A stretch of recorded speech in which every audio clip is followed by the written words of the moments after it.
Hello, Richard. Good afternoon, Elana. How are you? Good, thank you. And yourself? Fantastic. All good. Thank you very much. Can't believe the year's almost to an end. It's Uh, unbelievable. By the it's time it flown. gets to August, you kind of know that the end of the Yes, year is lurching close yes, by. yes. It's And unbelievable. the sort of Black Friday stroke festive season is big for cash converters. So we're all prepping for that event. Or those events. And yes, in fact, as it stands, generally the last quarter of the year is a big time for us. We have our very big year, a very big month in October for our money lending business. And then, of course, we go into Black Friday, which I saw the other day on a poster has now become Black November with scope creep. It has all. Yeah, it's taking advantage of the whole month, I guess, because there's Yes, so yes. many pre Black Friday sales, and take advantage of it now. So yeah, and as you say, I can imagine it's a huge time for cash Mm, converters. mm, mm. Yeah, Yep, busy. yep. Very Great. busy. So let's just get started. I just wanted Sure. to quickly introduce you. And as I said to you before the interview, wow, you've got a huge resume as you are one of the stalwarts of franchising in South Africa. You're among the first people that brought franchising to the country in the early 1990s, which is incredible. So, yeah, Well, international franchise brands at the time. Clearly, yes, many had international come in franchise prior brands. prior to that. But yes, Correct. we were involved in bringing both Postnet and Cash Converters into South Africa. Cash Converters from Australia and Postnet from America. Yeah, sure. And that was quite a while ago. Mm. And then you started the first pilot store in Paro. Is that correct? In the That is 1990s? correct. Yes, in Cape Town. In fact, I am a Cape Townian, so I was born and bred in Cape Town. And the reason, and in fact, I was working up in Johannesburg for a large corporate prior to opening Cash Converters. And the reason for moving back down to Cape Town and open it there is one of our ex-partners used to live there, and I effectively knew very little about retail. And he was a retail specialist, so I moved back to Cape Town and opened the store there. And in fact, that store's still trading today, 27 years later, which I'm very proud of. Wow, that Yeah. is. And what a flagship that was. Mm, I mean, from mm. there, that got the roots going for all your other 90 odd stores Yes, that are yes, it did. currently operating. So just a brief history.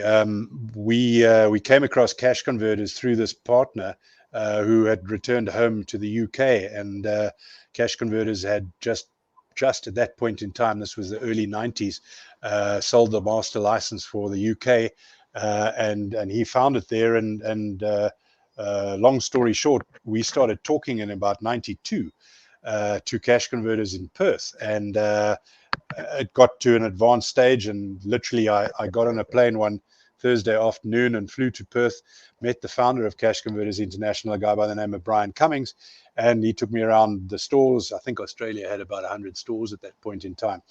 And I flew back on the following Monday, and this was now sort of way into 93, I think it was.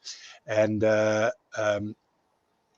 it seemed to me that Cash Converters would be a perfect fit for our country, because we were moving into the democratic time, the large groundswell of new consumers would be coming in, and it seemed to me to be a pretty good fit. So literally, I got back on the Tuesday. We got together with all our partners, and we made a decision. And on the Thursday, we decided we were going to do it, and we signed our agreement on the 1st of April, 1994, with Australia, which, as you can well remember, was 27 days before our first democratic election. So that's a little bit of history as to how Cash Converters got to South Africa. Wow. And Mm. and the phenomenal growth you've experienced. I mean, you're not only in South Africa, you're in Southern Africa as well. You spread your That's right. wings quite far.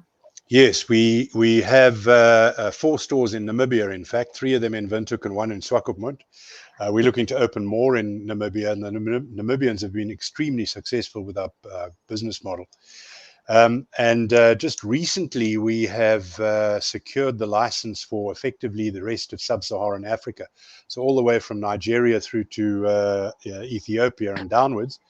And we are effectively using the South African or the Southern African base to launch into the rest of Africa with a view to financial inclusion in the context of our pawnbroking products. So the first store is going to be opening in Mauritius in February of next year, and shortly thereafter, the first store in Lagos in Nigeria will be opening, which is very exciting. That is very exciting. Yeah. Sure. And I mean, it just shows how successful you've been, that you can spread your wings so far. And the concept is applicable, because Yes, it is a concept that is applicable to so many different countries and it can, is. You're yeah, absolutely spot on. And I mean, countries in terms of wide demographic consideration. I've just recently returned from the Cash Converter International Conference in Paris, just north of Paris, in a little town called Chantilly, and all the franchisors from all around the world were there. And who would believe France has 110 Cash Converter stores. Now that's a is first that world, so? first world country. The UK, in fact, has the largest representation, just under 200 stores. Australia's got 170 or 180, somewhere around there. And we're touching the 100. So you've got a wide range of developed and developing countries that the model still is applicable to. And to a large degree, it really talks to consumerism. So if you have an environment where people are consuming household goods, in our instance, the Yeah. cash converter model is very adaptable and can operate. I mean, we've got 8 stores in Singapore. I mean, that's about as first world as you can get as well. So it really is, and we're very excited about growing the business even more so in South Africa and Southern Africa, and then starting this migration to fill in the blanks for the rest of Africa, really. Wow. And that, it really is quite unique, because master franchises aren't always adaptable in different countries. It often I think, requires the look and feel, and the, as yes. you say, the demographics that are so Mm. pertinent to a particular country. So it I shows think that that's yeah, one of the strengths of cash converters, is that it's as flexible to be adapted. And in fact, I yeah, suppose to some degree we're quite fortunate in that we we brought Postnet and cash converters into the country at the same time, and we've got sort of like a 70 20 10 philosophy of these type of things. The reason you get into franchising is because you've got a proven business model and you've got a brand. That proven business model, let's use Postnet as an example from America.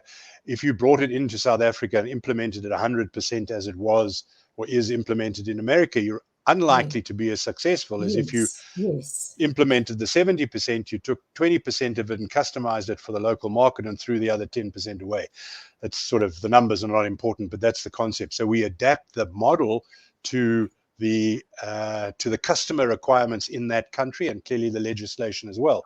So as an yeah, example, in France, they don't do much money lending at all because it's not part of the culture. Whereas in the UK, pawnbroking is the mainstream product because it's part of the right, culture. And Cash Converters right. fits and adapts to both of those territories really well. Right, yeah. The target market is really broad. I mean, you speak Mm, to someone like Ian Ferd. He went to the UK with Sorbet, and he thought, this concept is adaptable and transferable. And mm, yet, when they launched there, it just didn't seem adaptable.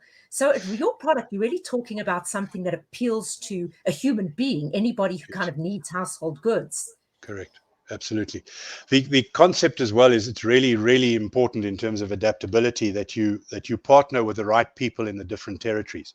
So we've been really fortunate to partner with a mainstream retailer in Mauritius, and he's been established in that environment for a long period of time.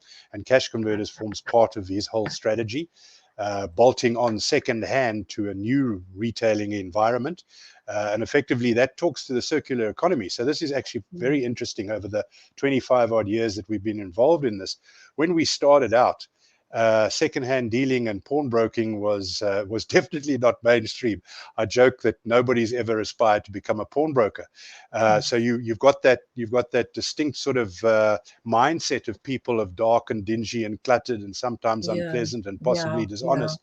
Cash Converters is absolutely not that. The concept that Brian Cummings has come to the market is saying this is a very strong business model, but its perception and how it's presented is completely wrong. So we'll take it out of the stream driven age, put it into the supersonic age in mainstream retailing, and anybody that's listening to this conversation today would be comfortable to come into the business. So that's really what we're doing, is we're, I suppose, to some degree, what the second-hand car industry did 20 years ago is what we've done to the second-hand household goods industry. So really trying to mainstream it. And in that 25 years worth of traveling, of course, we've got COP 27 going on at this point in time. We're all really more focused nowadays on the damage we bring to the planet that we live in.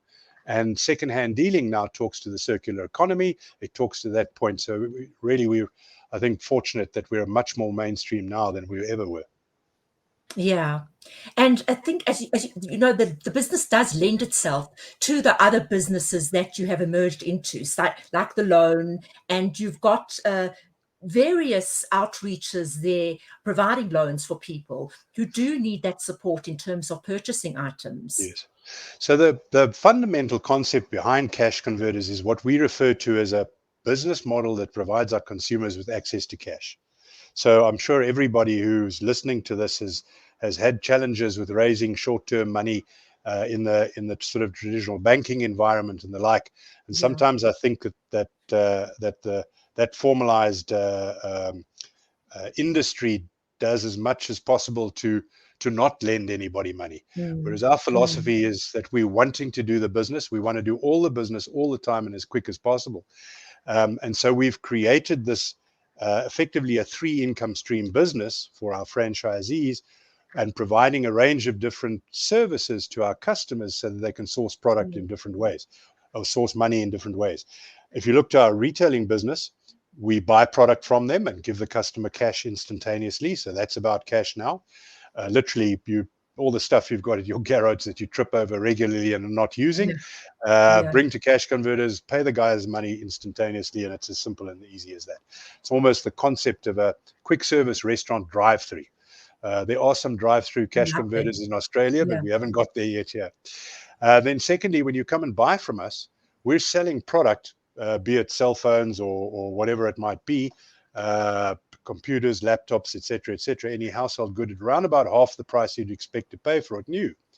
Now, if I'm only spending 50 Rand on a second-hand item that's got a 6-month guarantee to it, and is clearly working and has been reconditioned, I sometimes wonder why people would ever bother going to a new environment, because I'm getting the same utility for half the price.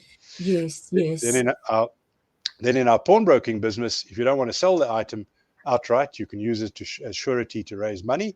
And if you don't have an item, we do unsecured micro lending as well. So as long as you're employed, we can lend you money. And all of this can happen within less than 10 to 15 minutes. And so that talks to I suppose to some degree, the basket of goods and services that we provide our customers to gain access to cash quickly and conveniently, safely and professionally. Yes, and I think that really sums it up, what you do so well. And in the economic environment we're currently operating, with inflation and price hikes and interest rates being, exorbitant, it really does lend itself to people that need to purchase items at a good price. Absolutely. And that's exactly what the consumer is needing at the moment. So as long as we are servicing that consumer with the right products at the right price in the right way, and what we would refer to as value set compliant, our customers come back to us. And in fact, we are a business that engenders repeat custom. So in fact, those customers that started out with me in Paro 25 plus years ago, every now and again when I go visit their store, I bump into somebody that I remember from way back then. And it is really a community-driven business where our franchisees as owner-operators are in their business on a daily basis, and they have relationships with many, if not most, of their customers. Yes. And again, I think that's possibly another thing that sort of differentiates us in a world of sameness and a world of non-personal relationships in the context of how we go about things these days. You've got franchisees that actually understand their customers needs. The kids come into the store and they'll be going into, let's say, the computer or the game section. Dad's in the tool section, mom's in the jewelry section. It's almost like a department store, a mini department store. And there's something of interest for everybody all the time. And of course, the fact that we have new secondhand product coming out daily and a vast range of product with no depth whatsoever. So like a traditional retailer, they'll go and buy 1,000 of these Apple phones from Apple, and they'll advertise that I've got, this model. We'll have 100 cell phones in our store, but only one-offs of each one. And that makes the sort of serendipitous, exciting shopping experience, because you'll find we still sell records, vinyl. You go into any one of our shops, you'll find vinyl all the way Amazing. through to CDs and everything like that. So it's a very interesting environment to wander around in, because you're never really sure when you go around a corner what you're going to see next. Yeah, yeah. It's a really one-stop shop. Hmm. Incredible. And Yeah. what I like about what you're saying is that you've got that owner operator magic there, which a lot of franchises have moved away from because they've kind of got managers on board. And here you've got somebody who's got that Yeah. personal rapport and relationship with the customer. Yep. So it's really important when we're doing franchise selection. It's one of the things that we bang on about. We won't sell a franchise to somebody who's not prepared to own it and operate it at the same time.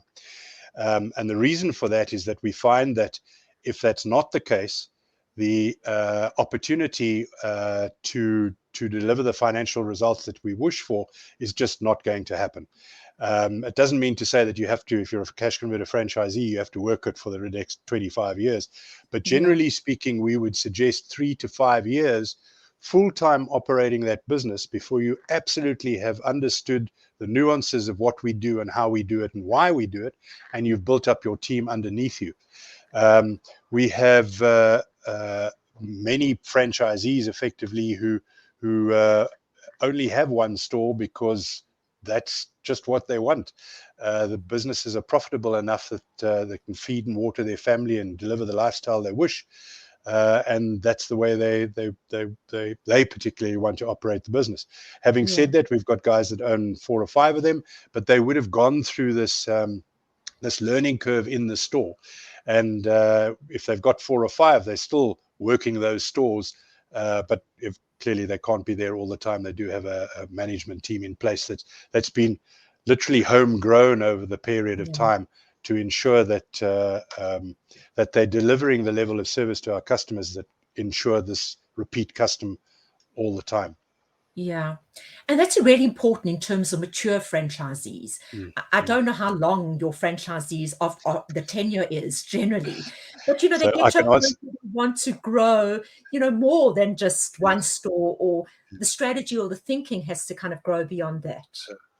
So the interesting thing is the first franchisee that I signed in 1994 is still with us today. So he's in his 27th year. Our term is 10 years. So Yes, he's we signed. renegotiated his franchise Yeah. agreement 3 times with us. And if you think that I'm on the older side of the scale, he was even older than me. And every year he phones me up and says, "I'm going to sell this business now and retire." And when I come and have a chat with him, he says, "No, I'm still going to stay," and he's enjoying it so much. But your point is valid. You've got to regenerate and bring new blood in on a regular basis. Some of our franchisees are very happy with one store. Others have got a development program to open many over a long period of time. But I think what we talk about in the context of franchising is a long-term relationship. We recognize this is a symbiotic relationship between franchisee and franchisor, and the better our business model, the better we run the franchisor operation, the better our franchisees will do, and again, the better we will do. So Yes, it yes. really is our whole focus in life is to focus on a long-term wealth creation journey with our franchisees. And I say wealth creation specifically in that I think that is a step up on purely just making a profit on an annual basis in your business. So it Yeah, talks to building wealth. How after a year in, year out, the profit that I've made out of this business, where am I going to invest it? Where am I going to use it for the next store? How am I going to effectively build a balance sheet for my family over the time that I've been with Cash Converters? So we're very proud that we've got, we opened the first stores down in Cape Town. Many of our original franchisees are still with us 20 odd years later and have significantly improved the family balance sheet as a consequence of that journey that we've unfolded together. And in fact, many of their kids are starting to come into the business as well, which is quite nice. Oh, wow. Sure, that's really testament to how good you are as a franchisor. And what you're touching on are so many things which are best practices of franchising, which is Mm. having a pilot operation, making sure it works, ensuring that the franchisees really settled in and performing well before just opening up other outlets, having that mutual relationship with franchisees where the franchisor understands, you understand exactly what your job and role is, and they Mm. understand what their role is. And I guess that comes with all the years that you've been involved in franchising. You know, it's not a quick get rich, and you know, you can't just, open up stores and get that upfront fee. Yeah. There's been a lot of real learnings there for you guys. Absolutely. It might sound as if everything's going swimmingly well and we've never made a mistake in our life. It's completely not the case. We've made For lots of sure. mistakes. It's similar to the duck swimming across the pond. You think it's going nicely and there's no chaos at all. Meanwhile, it's paddling like this. Uh, so Yes. so yes, we've made lots of mistakes. I think the important part about it is to make those mistakes leaning forward so that we don't make Yeah. the same mistake over and over again. And yes, I think to a large degree, it's about it. Any business is about people. Franchising probably even more so. You know, when somebody comes and puts their hand up and says, "I'd like to become a cash converter franchisee," the typical profile of that individual is they're going to invest their life savings in this business. Yeah. They gain not only from a financial point of view, but they're going to get involved themselves full time, as we've discussed, because they're owner operators. Their wife or husband or family members might get involved as well. So it becomes, you get immersed in the culture of cash converters, Yeah. and it's really important to make sure that we've got the right profile of people who suit this business and Mm. fit the business properly. Because if that happens, magic happens. If it doesn't happen, then magic doesn't happen, and Yeah. then it's just unfortunate that at Mm. best the opportunity doesn't materialize to the maximum that it can, and at worst sometimes it doesn't work, and the guy has to sell the store and move on to something else. Yeah. Yeah. And that's a real learning. The recruitment and selection has to be watertight. And Yes. like you mentioned, the support, you need family support. And I Mm. know there's some franchisors that actually go to a prospective franchisee's house to kind of gauge the family support and to see if the family's with them. So That's, that all I'll it's a share with you. holistic approach. Absolutely. Share with you two things. First of all, I will always get the partner of the person wanting to do cash converters. I'll always meet them beforehand, uh, because it's really important that that partner, that life partner, has bought into this concept, Yeah. because they're going to do a lot of emotional support and they may even be involved in the business. And the context again in our industry is not everybody aspires to become a second-hand dealer and pawnbroker. So you Yeah. might find one of the partners, sorry, I've got a bug here. You might find one of the partners is keen on it and the other one just can't tell their partner that they're embarrassed that they're going to open up a second-hand store. And so it's really important to get into that individual's head as well, and Yeah. to show them. We take them into the stores, show them the whole process, and position it the way that we run the business. And one of the things that is just extremely basic in our world, and because of the industry that we operate in, it's cleanliness. So generally, again, when you talk about a second hand, sometimes it's considered dirty and this that. Yeah. Cleanliness is really important in our business. So one of the tricks that I usually take to in that initial prospect interviewing process is when I take the guys to the stores, I drive in their car, and if their car is clean, Ah, both outside and inside, and it's spotless and looking good, then that's the way the guy's going to manage his business, and it's probably the way that his house looks. But if they're rubbish packets lying all over the place, and he's got to move uh, things off the seat, and there's dog hair all over the place, well, that's what his store's going to look like, and it's just not on brand. So yeah, it wouldn't work for us. sure. So you really learned the telltale signs and the softer ways of looking at things. And that doesn't come easily. That's come through learnings over the years. As you said, there have been several learnings that have really sharpened you to Yeah. become the astute franchisor that you are. I think as you go through this journey, at the front end, there's a definite tendency to anybody who comes to you, you say, well, great, they're interested, let's sign them up and get going. Mm, mm, But as you learn more through this process, and fortunately, we've got to a point now where we can effectively pick and choose our franchisees, and not everybody gets in the door. Because of all those learnings, we recognize the right profile that we need, and we recognize the telltale signs that'll give us an indication of whether this individual is going to fit properly with us as well. And it doesn't mean to say that if he doesn't fit well with the cash converter franchise model, he might fit well with another model, Postnet, multi-serve, McDonald's, whatever it might be. So franchising as a model is, I think, a brilliant business model in the context of everything. It lowers risks, increases the chance of profit for the individual small business person, and you get longevity out of this process. And in fact, I think it's a fantastic model to help build our country. We've got many people out there who are not as skilled, clearly, possibly in the context, youngsters that haven't had 25 years experience like myself, but we have built a business model where all of this IP is effectively collected in a range of different areas.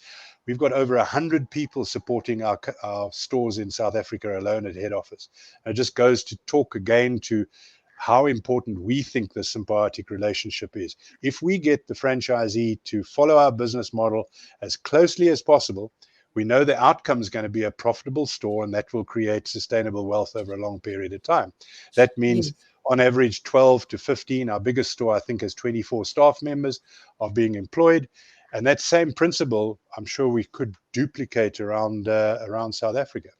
Franchising accounts for, according to FASA, 14% of the GDP of South Africa. And as I was saying, lots of youngsters out there who don't necessarily have the money.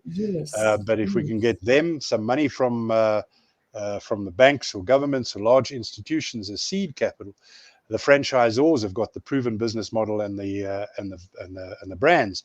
We could do something really impressive here.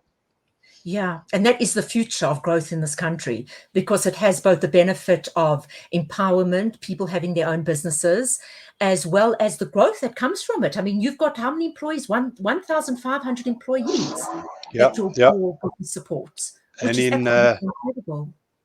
In a country like South Africa, we know that the knock-on of that is 6 to 7 people are being fed out of that one salary. So, maybe 10,000 people are looked after as a consequence of the 90-odd stores that we've got in South Africa. Right. So, we need more franchises opened faster, and that will definitely help in the context of getting our economy going again.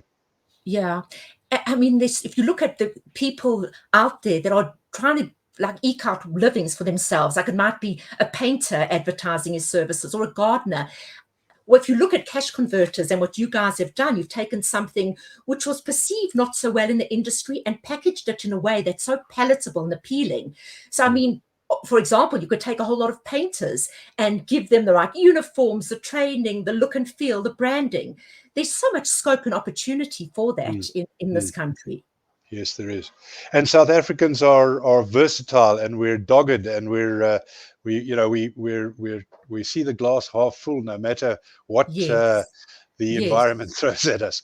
So franchising is in my view a significant tool that can empower many people. I've recently taken a role as a non-executive director on the Franchise Association's board, and along with the CEO, we're desperately trying to sell the franchising model concept to government and effectively anybody who would listen to us, because I do think it's a key mechanism that we can unlock economic growth within our country into the future. Yeah. Absolutely. You couldn't have said it better. That is the vehicle to do that.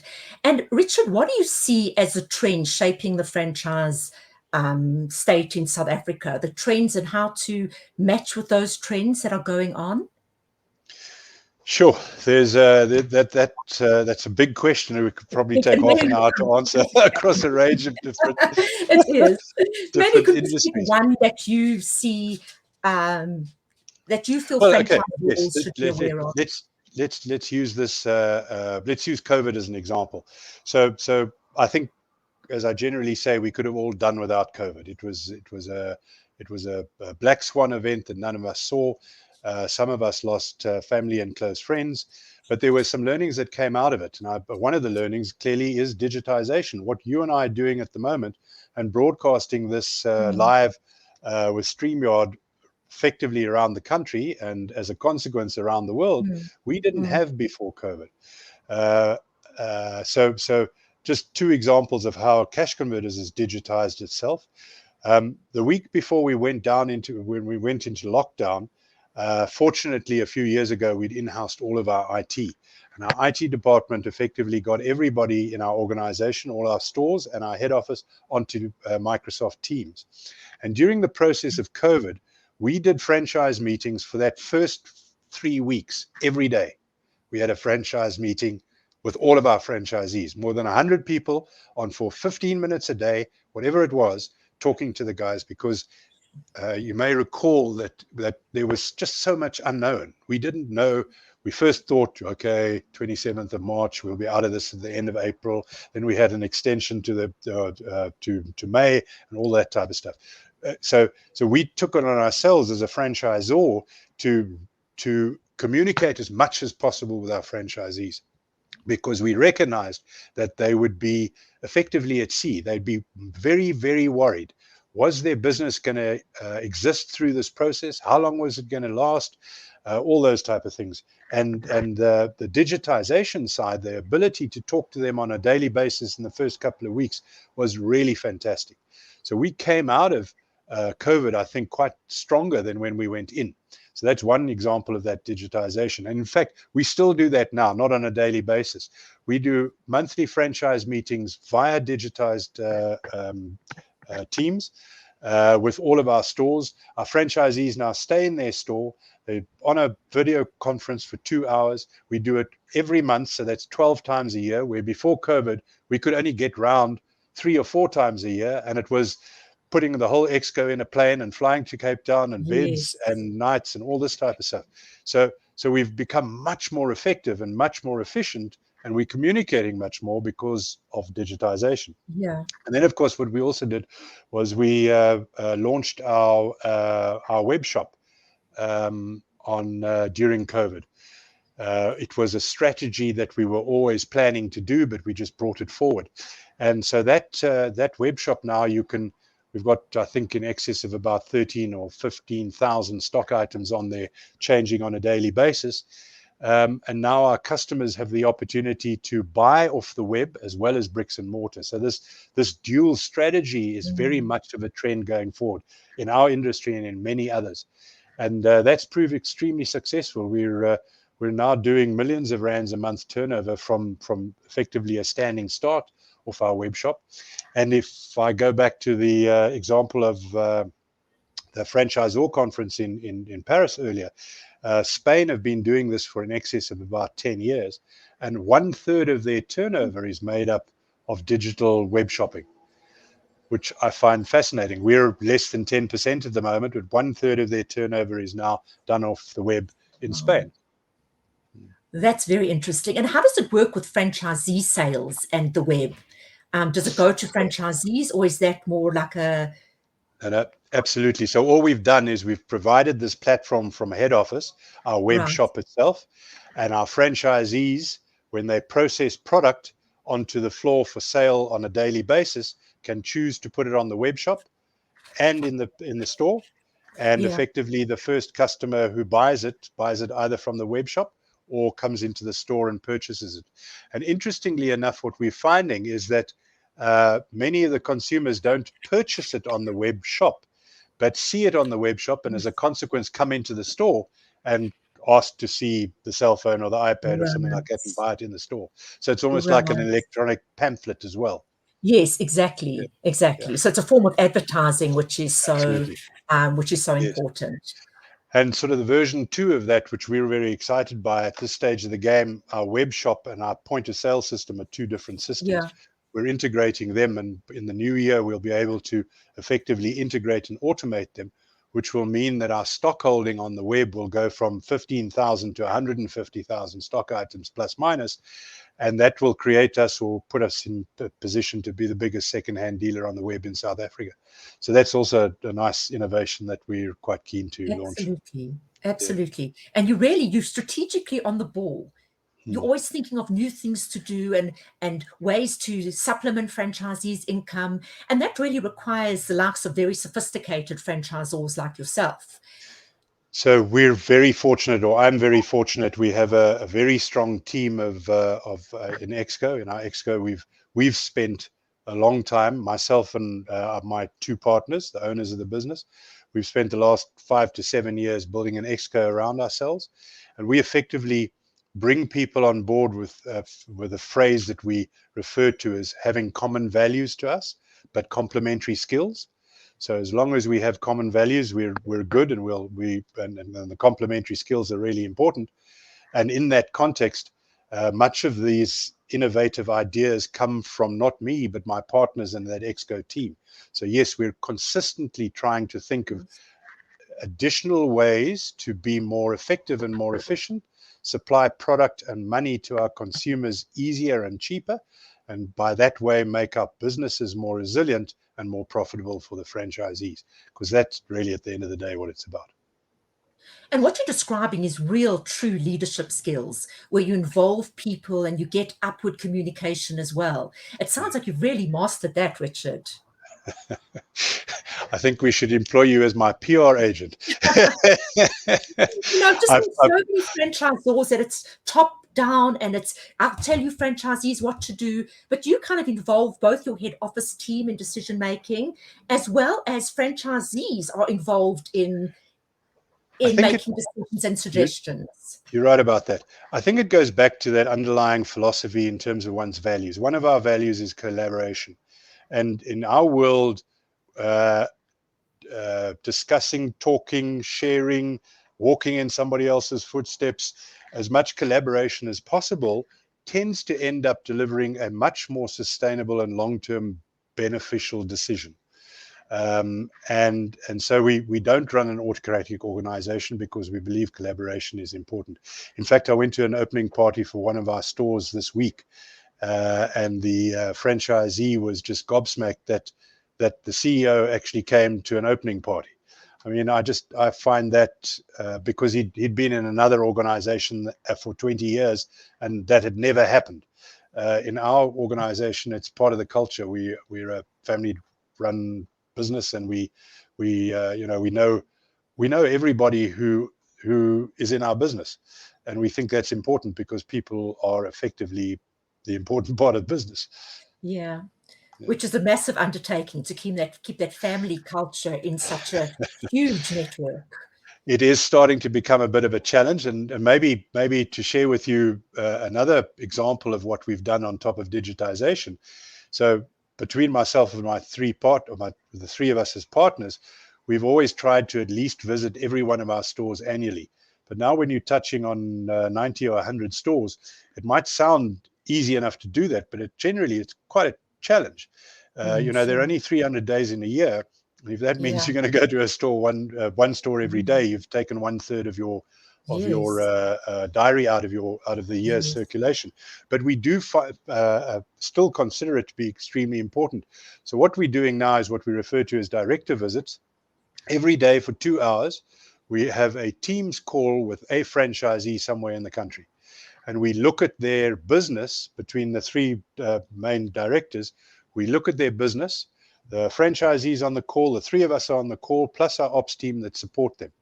We also do our finance and admin and management accounts for our franchisees.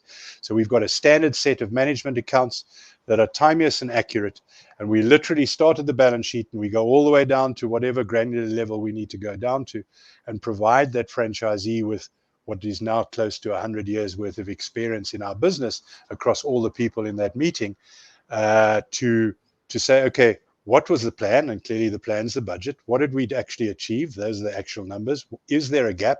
If there is a gap, what has caused the problem? And how do we go about fixing it so we get back on track? So, it goes back to that philosophy of collaboration. We're here Yeah. to make you more profitable than you currently are. And in that way, you're going to make the whole business more successful. Mm. And every point you're touching on, I mean, it could be a talk in and of itself, and advice you could share with fledgling and new franchisors. You've just give such wise input to every single point. Looking at if you a fledgling franchisor or someone who's just entering the franchise market, in all your years of experience, what are, say, three things you would want to tell them now? Okay. First of all, it's going to be more difficult than you think. Yes, look, I've heard uh, already about 20 things which are so valuable and pertinent. so that's the first part. I mean, Brian Cummings, the founder of Cash Converters, he's an Aussie. He says that if he had taken the advice of everybody who told him he couldn't do what he wanted to do over life, he would never have created Cash Converters. And so I think the second part is you've just got to be tenacious. And it's not necessarily a franchising issue. It's an entrepreneurship characteristic that one needs, because we never you plan your day and you think your day is going to go down this way, and then COVID comes, and how do you deal with that? You could roll over and play dead if you want, or you could say, this is an opportunity. How are we going to navigate through it, and let's get to the other side of this little exercise stronger and better than we were before we started. Yeah. So yes, it's going to be harder. You've got to be really tenacious, and I think to a large degree, probably the most important thing now that I'm thinking about it, surround yourself with people that have common values to you. So that goes back to that common values, complementary skills, because it's really the values that form the foundation of the culture of the business that you're going to build. And those values effectively are going to come from you as the CEO, whatever is part of your character. So I'll give you an example. I bumped into a youngster who has been in the dog grooming business for 10 years. And he started franchising about 2 years ago, and he sold in excess of 50 franchises in South Africa in 2 years. The business is called Ultimate Pet Care. He's got a brilliant idea, but this guy crackles with energy. The degree of passion that he has for his business is absolutely fantastic. And so that'll form the basis of the culture of UPC, or United Pet Care, as he builds that going forward. Yep, that would probably be the ideas that I would share. Oh, excellent. Richard, I just want to thank you so much for your time and all the information that you've handed and imparted to us. It's so, so valuable. Yeah, and really, really, I can't thank you enough from both myself and all the franchisors that are out there listening to this, the value that you've imparted. And thanks for the opportunity, Elana. Always happy to have a chat. thank you, Richard. Cheers now. Have a good day. Cheers. Bye-bye. Bye.